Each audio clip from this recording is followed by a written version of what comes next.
Peace be upon you. I'm Qali Tayyib from Quranomics. This is part 4 from the series From the Islam of the Quran to the Islam of the Hadith. Imam Al-Shafi'i, the true founder of traditional Sunni Islam religion, is titled Al-Shafi'i Flip-Flopping Between Humanity and Revelation. Al-Shafi'i's hypothetical interlocutor, basically he was talking to himself, questioning and answering, and the book of the message, all of which are based, the message is the Shafi'i's first book, all of which are based on a formulation about a hypothetical dialogue between Al-Shafi'i and his imaginary interlocutor. Asked him, this imaginary friend asked him, commenting on his thesis, saying, the Sunnah is nothing but the highest of the book of God. And the Sunnah is nothing but a follow-up except to the book of God and similarly to its revelation. He asked him, this is according to me, as I described.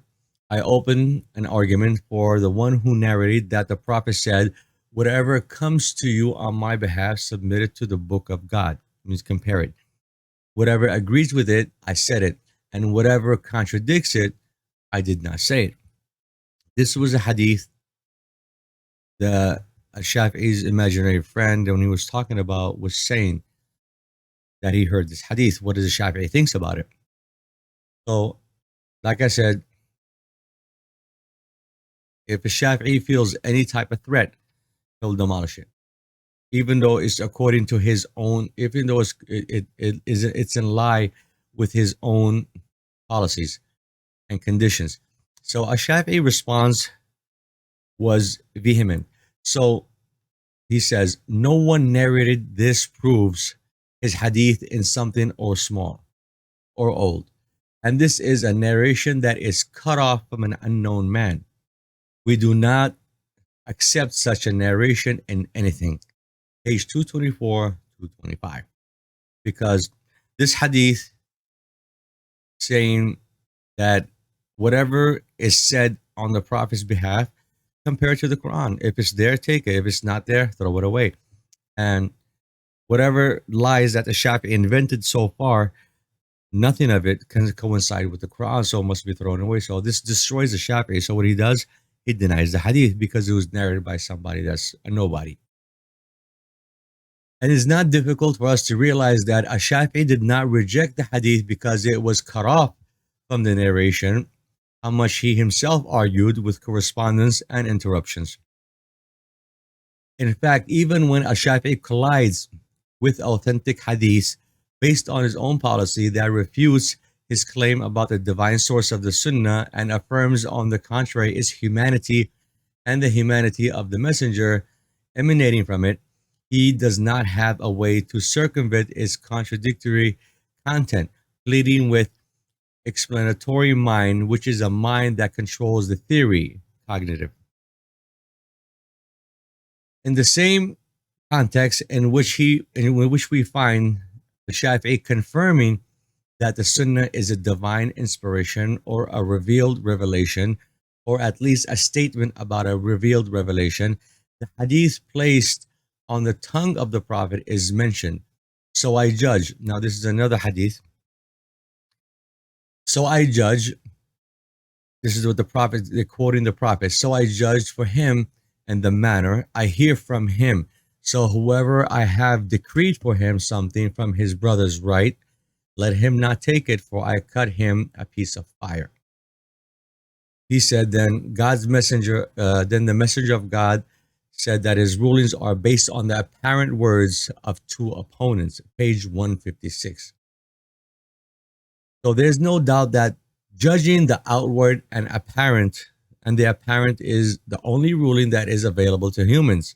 That's why we need witnesses and facts, because God alone, according to the Quranic text, the knowledge of the unseen and knowledge in the secrets of men necessarily leaves the door wide open to human error. So how can such a mistake be attributed to divine inspiration? I mean, how can a prophet admit that he might misjudge and he might judge for somebody that lie to him, or he has a slick lawyer. So Shafi'i isn't a problem. So he's saying that everything the Prophet did was divine, and all of a sudden there's this hadith saying that the Prophet saying that he's human, and he might judge for somebody that lied to him, or uh, knows some of the loopholes, or know how to talk, or is fluent in speaking. So in fact, the hadith, I am only human, whose chain of transmission and narrators are numerous, and all of them are authentic according to the conditions of Al-Shafi'i himself and the conditions of the two sheikhs after him, which exceeded 65 hadiths in the 9 major blogs altogether, are only evidence. He was not decisive, not on the necessity of collecting, but on the necessity of differentiating between a book whose source is divine and a sunnah issued by the messenger in terms of human being, but also in several other hadiths in which the messenger acknowledged that he is like other human beings. He may make a mistake in judgment and estimation, and he may even judge unjustly, no matter how hard he seeks to investigate, because he, like all other human beings, has not been given him to judge except on the outward rather than the inner. So Shafi'i is in trouble. There is no room for doubt that those 65 hadiths that Al-Shafi'i cites in the first place draw a major question about the claim of the author of the book of the message, about the revelation of the Sunnah. So we will find out why Shafi'i flip-flops. So we're saying, even though the reason Al-Shafi'i wrote these questions and answers, even though he was breaking his own rules, he was writing them down ahead of time in case somebody comes and says, ask him in real life what about these hadiths. So he took the most fundamental hadiths that would break him, and voided them, nullified them based on his own excuses. So even though someone might be wondering, why would a Shafi'i write this in his book? Because he's taking the biggest mistakes, or his biggest the holes that he created, that's in his belief and creed and policy, and nullifying them, because there's no such right now. There's no such hadith bigger than these that that would destroy the Shafi'i's religion. So basically, what he does, he writes them down, which is a courageous thing, but then he nullifies them, he voids them, and he comes up with an excuse. So anything after that, or that comes after that, is going to be a piece of cake. It's going to be a walk in the park. But still,